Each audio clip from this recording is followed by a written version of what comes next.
تمام دیکھنے اور سننے والوں کو پیار بھرا سلام۔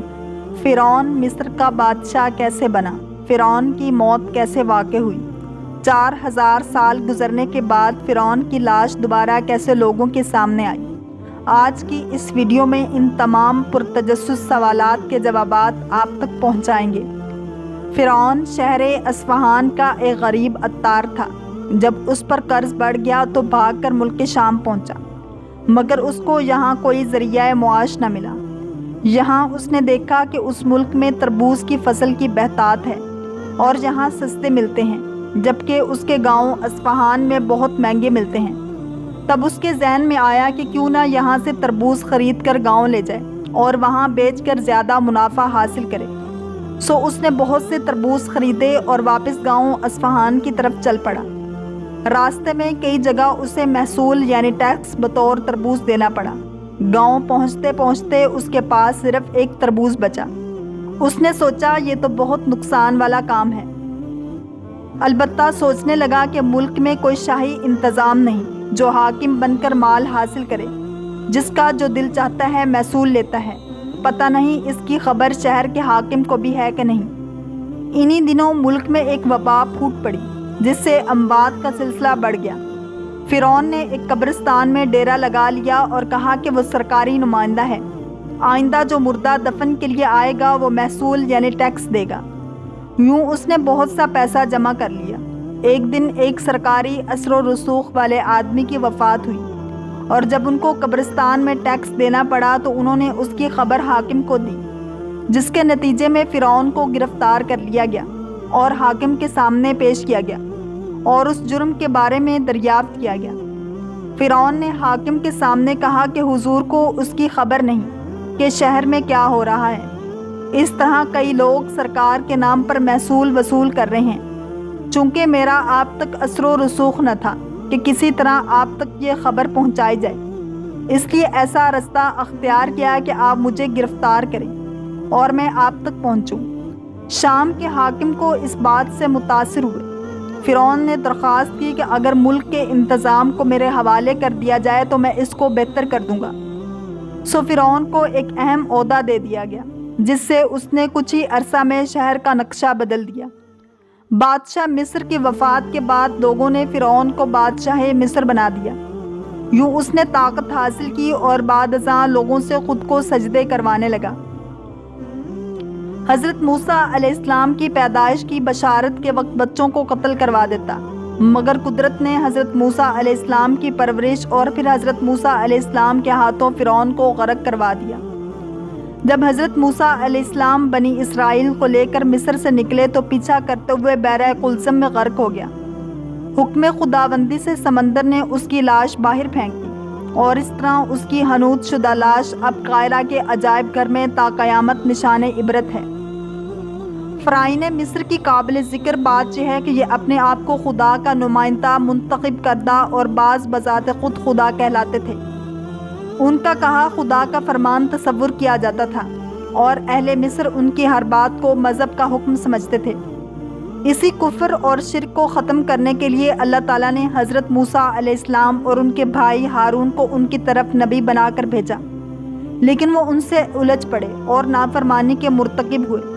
بالآخر اللہ نے ان کا نام و نشان مٹا دیا، اور آج مصر ایک مسلمان افریقی عرب ملک ہے۔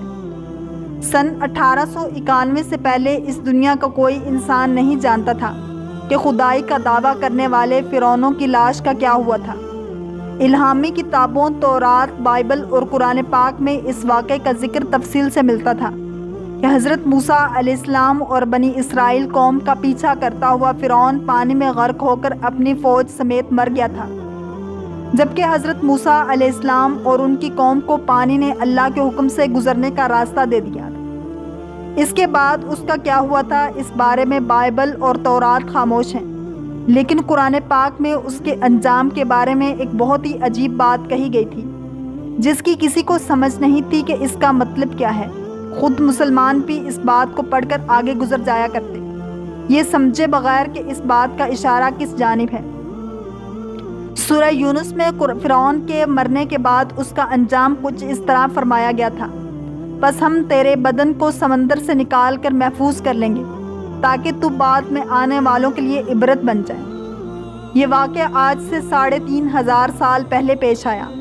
فرعون کے ڈوب کے مرنے کے بعد سمندر نے اس کی لاش کو اللہ کے حکم سے باہر پھینک دیا، جبکہ باقی لشکر کا کوئی نام و نشان نہ ملا۔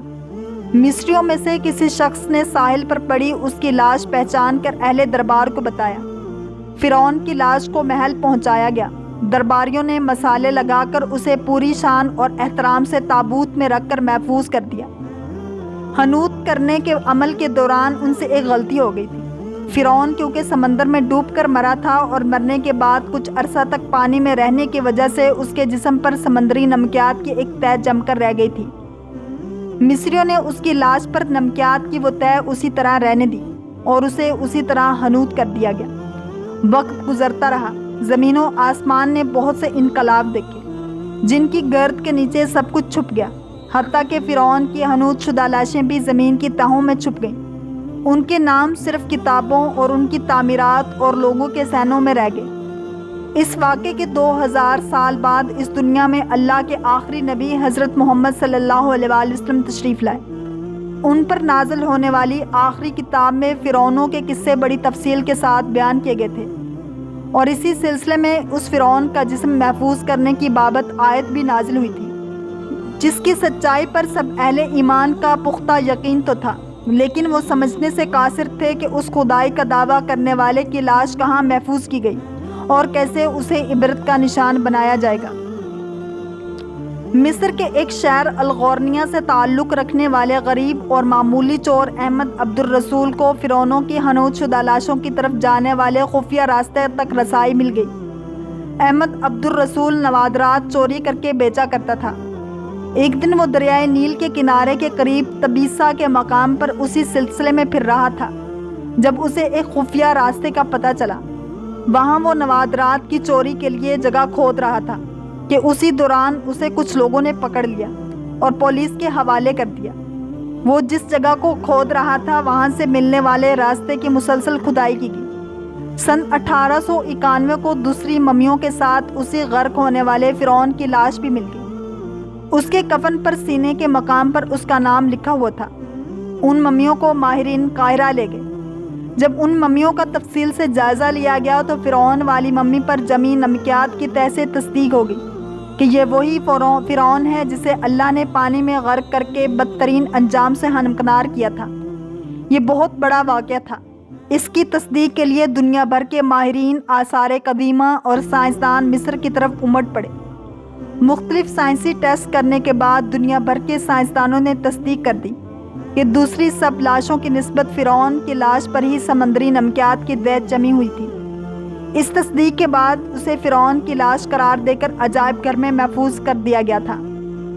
فرعون کا خدائی دعویٰ، اس کا پانی میں ڈوب کر مرنا اور پھر پانی سے نکال کر اس کی لاش کا حنوط ہو جانا اور پھر دوبارہ لاش کا ملنا اور پھر اس کی لاش کو جدید سائنسی دور میں دوبارہ محفوظ کیا جانا، سب کا اشارہ ایک جانب تھا اور بہت واضح تھا: تجھے بعد میں آنے والوں کے لیے عبرت کا نشان بنا دوں گا۔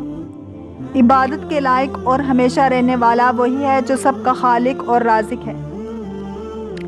اللہ کریم ہم سب کو دین اسلام کی پیروی کرنے والا اور عشق مصطفیٰ صلی اللہ علیہ وآلہ وسلم نصیب فرمائے۔